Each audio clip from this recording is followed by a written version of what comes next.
Okay, I watched the speech where Tucker Carlson shared his fanfic featuring Donald J. Trump as daddy. If you don't know who Tucker Carlson is, congratulations. He was a big, important talking head on Fox News for years. Long story short, Tucker Carlson, he was too much for Fox News. They decided to part ways with him. Now Tucker Carlson, like many angry middle-aged men, has a show on the internet. I think first it was on Twitter, now it's on his own platform. And he has endorsed Donald Trump, which is why he was at a rally with the Turning Point PAC sharing his fanfic. But before he gets to that part, he says that Liz Cheney is Dick Cheney's creepy little daughter. He talks about this election as Donald Trump's redemption arc, because he was, of course, the most mistreated person in the history of time. He also says that MAGA isn't a subculture, but it is America itself. And look, Tucker, that's what I'm worried about. He talks about Elon Musk and says that Elon actually has like the most at stake in this election because he's got so much money. He says how proud he is of Elon for jumping around on stage and showing his belly button, and then says that there's no such thing as FU money, there's only FU poverty. He calls Kamala Harris Carmela Harris, but then later he calls her Kamala Harris just to let us know that it's not that he doesn't know how to say her name, he's racist. He says that Kamala Harris has no skills, that she's never had a job, and that she can't drive a truck.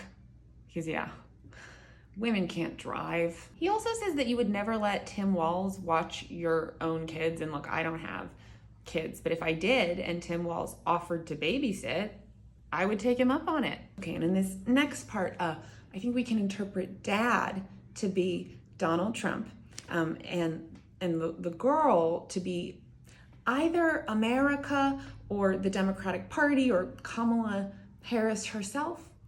I'm not sure. And also at this point, the audience, they are dripping with excitement. They're so loud, they're screaming. Tucker is standing at the podium, staring straight ahead, saying this with his full chest. So go ahead and close your eyes if you want. I'm gonna read it as neutrally as possible so that you may picture the scene. There has to be a point at which dad comes home. Yeah, that's right, dad comes home and he's pissed. Dad is pissed.